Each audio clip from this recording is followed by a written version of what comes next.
So ఇప్పుడు వేదిక మీదకి అంటే అక్కడ మాట అయింది, ఇక్కడ ఆట అయింది, ఇప్పుడు ఇంకొంచెం ఫన్ చూద్దాం అనమాట.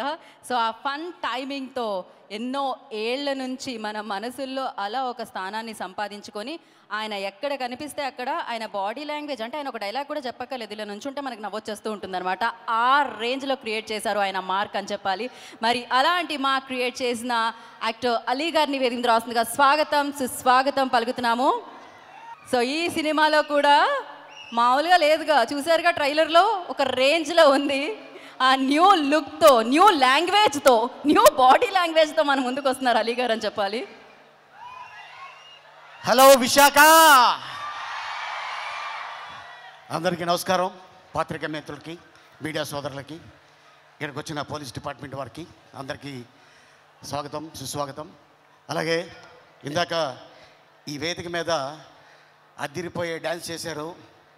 కళన్నా కళాకారులన్నా చాలా ప్రేమించే జిల్లా ఒకటి ఉందంటే అది విశాఖ జిల్లా. ఎంతోమంది కళాకారులు ఇక్కడి నుంచి వచ్చారు, డైరెక్టర్స్ వచ్చారు, మ్యూజిక్ డైరెక్టర్లు వచ్చారు. కానీ విశాఖలో ఒక వజ్రం ఉంది. ఆ వజ్రం పేరే పూరి జగన్నాథ్. నాకు హాలీవుడ్లో ర్యాంబో తెలుసు, ఇక్కడ టాలీవుడ్లో మా ర్యాపో తెలుసు. ఈ సినిమాలో తను పడిన కష్టం అట్టా ఇట్టా కాదు. సాంగ్ షూటింగ్కి వెళ్ళా ఒకరోజు చూద్దామని సెట్కి. తను నిరంతరం కష్టపడుతూనే ఉంటాడు తన ఎనర్జీతోటి. ఇక పూరి జగన్నాథ్ గారు డైలాగ్స్ తోటి, మణిశర్మ గారు మ్యూజిక్ తోటి, తన స్టెప్పులతోటి. స్టెప్ అమార్ మీరు చూశారు, ఇందాక టీజర్ చూశారు. ఇది ఒక అద్భుతమైన సినిమా కాబోతుంది మా పూరి జగన్నాథ్ గారికి. మళ్ళీ పూరి ఎక్కడ తగ్గడో, కరెక్ట్గా ఒక ట్యాబ్లెట్ వేస్తాడు అంతే. ఆ ట్యాబ్లెట్ రేపు 15వ తారీఖు రెడీగా ఉంది. సో మీరందరూ రెడీగా ఉండాలని, అలాగే పూరి ఫ్యాన్స్కి, రామ్ ఫ్యాన్స్కి. ఇందాక మరి పూరి జగన్నాథ్ గారు తీసిన సినిమాలో అవ్వచ్చు, మొదటి సినిమా బద్రి,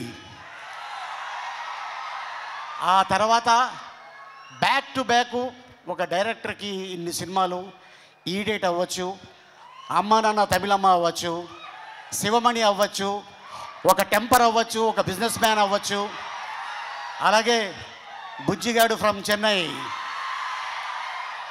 తర్వాత మళ్ళీ కెమెరామెన్ గంగతో రాంబాబు, ఆ తర్వాత మళ్ళీ ఇప్పుడు స్మార్ట్ శంకర్ అయిన తర్వాత. సో మన అందరికి తెలుసు కోవిడ్ మొత్తం ప్రపంచాన్ని కుదిపేసింది. ఆ టైంలో లైగర్ సినిమా ఒక అద్భుతమైన చేయాలని చెప్పేసి అనుకొని ట్రై చేశారు. ఓకే, భగవంతుడు మనకి అవకాశం ఇవ్వలేదు. ప్రతి డైరెక్టర్కి, ప్రతి హీరోకి, ప్రతి నిర్మాతకి, ప్రతి బ్యానర్కి ఒక హిట్ ఫ్లాప్ ఉంటుంది. ఏ డైరెక్టర్ అయినా, ఏ నిర్మాత అయినా ఫ్లాప్ తీయాలనుకోరు, హిట్ తీయాలి అనుకుంటారు. ఎందుకంటే జనాల్ని మెప్పించాలి, హిట్ కొట్టాలి అని ఆ ఉద్దేశంతో ఒక పాయింట్ని తీసుకొని సినిమా చేయడం జరుగుతుంది. మళ్ళీ ఇప్పుడు ఈ ఆగస్టు 15th రాబోయే సినిమా డబుల్ స్మార్ట్ శంకర్. ఇక మా ర్యాపో థియేటర్కి పట్టిన తుప్పిని వదిలిపెట్టడానికి 15వ తారీఖు వస్తున్నాడు.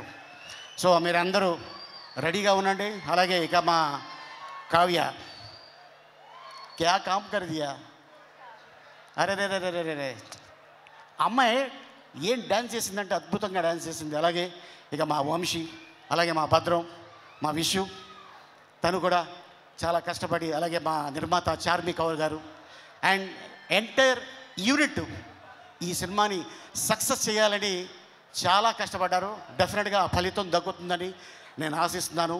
సో మా నమ్మకాన్ని మీరు ఒమ్ము చేయాలని నేను కోరుకుంటున్నాను. ఈ సినిమా పెద్ద హిట్ అవ్వాలని ఆ భగవంతుడిని కోరుకుంటున్నాను. ఈ అవకాశం ఇచ్చిన విశాఖ ప్రజలకి ధన్యవాదాలు. Thank you so much. Once again happy friendship day. ఓ హ్యాపీ ఫ్రెండ్షిప్ డే అలీ గారు మీకు కూడా. మీకు కూడా. Thank you so much. కాదు మీరు ఆ లాస్ట్ డైలాగ్ ఏదో ఆ లాంగ్వేజ్లో ట్రై చేస్తారేమో అనుకున్నా నేను. ట్రైలర్లో వచ్చిందే రోహిణితో చెప్తున్నారే అది ఒకసారి అదేదో భాషలో విని దాని అర్థం ఏంటో తెలియదుగా. ఇది అర్థం ఏంటంటే ఇది అమెజాన్ ఫారెస్ట్లో ఒక లాంగ్వేజ్ ఉంది. ఆ లాంగ్వేజ్ని కనిపెట్టి ఆ క్యారెక్టర్ని క్రియేట్ చేసింది పూరి జగన్నాథ్. ఈడియట్లో మీకు తెలుసు, బండి మీద ఎందుకు వస్తానో ఎందుకు ఇసుకేస్తానో నాకే తెలీదు. ఆ ఇసుక బీదర్లో దొరకదా అని మా అన్న అడిగాడు. అది అక్కడ దొరకదు, ఇక్కడి నుంచి తీసుకెళ్తున్నాను. కానీ ఇసుకే చూశాడు, కానీ నేను తీసుకెళ్ళేది ఇంకోటి బండ్లు. అదనమాట. So thank you so much. దాని అర్థం ఏంటి అంటే హ్యాపీగా నవ్వుకోండి అంతే. నాకు అది డెఫినెట్గా ఎస్. నా కోసం ఆ లాంగ్వేజ్ కనిపెట్టి రాసి అద్భుతమైన క్యారెక్టర్ సృష్టించి చేశా. అండ్ నేను కూడా ఆ బట్టలు ఇందాక అడిగావు కదా, అది బాగా చల్లగా ఉంది. బొంబాయిలో షూటింగ్ చేసాం. అది కాయ కచౌడి అన్నమాట. ఓకే అండి, ఓకే. నేను దీని అర్థం తెలుసుకోవాలనుకోవట్లేదు. Thank you so much Ali గారు. Thank you.